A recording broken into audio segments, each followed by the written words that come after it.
All right, we're about to dive into a truly radical idea in computing. And I'm not talking about a small step forward. This is a monumental leap, one that promises to rewrite the very future of artificial intelligence by tackling the single biggest problem that's holding it back. I mean, listen to that. This is the wild claim from the creators of this new technology. They're not talking about incremental improvements here. They're talking about a jump so massive, it sounds like it's straight out of science fiction. But as we're about to find out, it might be exactly what we need. 10,000 x. Let that sink in. A 10,000-fold increase in energy efficiency. That's 4 orders of magnitude. It's just a staggering number. So you have to ask, right? Why on earth would we need an improvement that big? What problem is so massive that it demands a solution this extreme? Well, the answer is a looming crisis. A crisis of energy that honestly threatens to stop the AI revolution dead in its tracks, long before it can even deliver on its biggest promises. You know the vision, right? Tech leaders are painting this amazing picture of a world where AI is just everywhere. A personal AI assistant for every single person on the planet. AI-powered glasses analyzing video in real time. Autonomous robots just roaming our cities. And yeah, it's an incredible vision, but there's a massive hidden cost. So let's just look at the scale of this problem. A back-of-the-envelope calculation shows that just the text-based AI assistants we've been promised, the ones for everyone, could eat up half of the entire US power grid. And that's just text. You start adding in real-time video and robotics, and the numbers just go completely off the charts. We're talking hundreds of times more power than we can currently supply. There's this huge, huge gap between the AI future we're being sold and the energy reality we actually live in. Okay, so this leads to the obvious question, right? Can't we just make our current computers more efficient? Can't we just innovate our way out of this jam with the tech we already have? Well, the short answer, according to the laws of physics, is a hard no. We are hitting a wall, a very real, physical wall. You see, for decades, we got totally spoiled by the magic of Moore's law. Transistors got smaller, computers got exponentially better, year after year. But that predictable march of progress, it's pretty much over, at least for what we call deterministic computing. The kind of perfectly logical, error-free computers we rely on for everything. We're not just innovating anymore. We're literally fighting against the fundamental laws of physics. We're actually entering something called the thermal danger zone. Our transistors have gotten so ridiculously tiny that the natural random heat energy, what some physicists call the jiggly matter of the universe, starts to cause chaos. Electrons just start misbehaving, jumping where they shouldn't. Transistors misfire. And our perfectly logical computers, they start making mistakes. We are on a direct collision course with physics itself. So you might wonder, how do we end up on this super energy-hungry path in the first place? Well, a big part of it is something called the hardware lottery. Basically, today's big AI models were built to run on GPUs. Not because GPUs are the perfect tool for creating intelligence, but because they were the tool we had, and they were awesome for playing video games. This created this massive feedback loop that's locked us into one very specific, and, it turns out, very inefficient way of building AI. Okay, so if we can't keep fighting physics, what if we just stopped fighting? What if we decided to join it instead? And this is where the story takes a really fascinating turn. We're going to stop trying to fight the noise, and instead we're going to embrace it. This is the core mind-bending idea from the team at Extropic. What if that noise, that jiggly matter, that's the enemy of our modern chips, what if it wasn't the enemy at all? What if it was the solution? Instead of spending massive amounts of energy to stamp out all that randomness, what if we could actually use it to compute?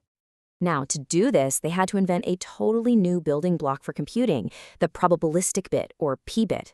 Think about it. A normal bit is forced to be a perfect 0 or a perfect 1. But a p-bit, it embraces uncertainty. It actually flickers back and forth between 0 and 1, and you can program the probability of it being in either state. What you end up with is a computer that thinks in probabilities, which, by the way, is a lot more like how our brains work.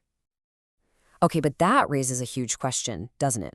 I mean, how do you actually use a computer that's made of flickering, uncertain bits to do something useful? Like, say, generate a perfect high-res image. How do you possibly get order out of all that chaos? Well, the secret sauce here is a brilliant combination of two powerful ideas. First, there's a type of AI called an energy-based model, or EBM, which this new kind of hardware is just naturally amazing at running. The problem, the fatal flaw with EBMs, is that they get impossibly slow when the data gets complex. The second ingredient is denoising diffusion. You've seen this. It's the technique behind models like Midjourney. It's fantastic at starting with pure static and then step by step, refining it into a crystal clear image. So they merged these two concepts to create what they call the denoising thermodynamic model. Here's the genius part. Instead of trying to use one giant complex EBM to generate an image all at once, which is basically impossible, they use a whole chain of simple EBMs. Each one in the chain just takes one tiny, easy denoising step. It looks at a noisy image and just makes it a little tiny bit cleaner. By stringing all these simple steps together, they completely get around that fatal flaw of EBMs.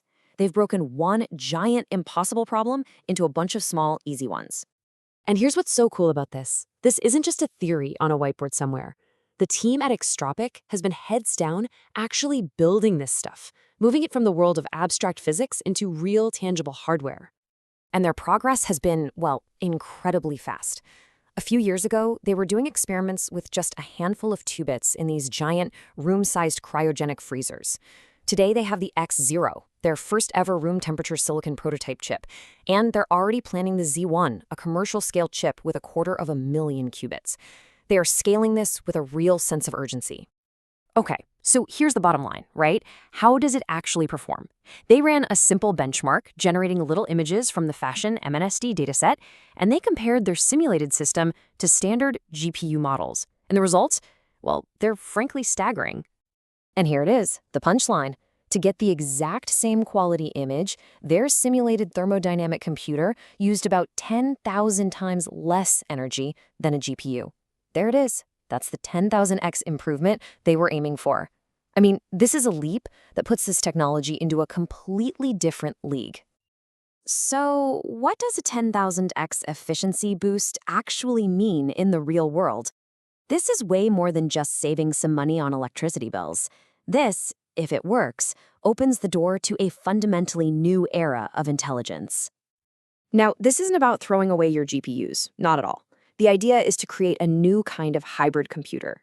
You'd still use GPUs for all the deterministic stuff they're great at, but for the really complex probabilistic work at the heart of generative AI, these new thermodynamic sampling units would act as these hyper-efficient, super powerful coprocessors. Think about what becomes possible with that kind of efficiency. Computations that are completely impossible today suddenly become feasible. We could scale generative AI to levels we can barely even comprehend. We could see thousand-fold speed-ups in things like complex biological simulations. This could totally revolutionize everything, from financial modeling to the very perception systems that let robots see and navigate our world. But ultimately, this isn't just about making our current AI models cheaper to run. It's about fundamentally changing the economics of intelligence itself. I mean, think about that final question. When the energy cost of a single computational thought drops by 4 orders of magnitude, it doesn't just let us think the same old thoughts more efficiently. It lets us think entirely new kinds of thoughts. It allows us to build worlds that, until now, we simply couldn't afford to even imagine.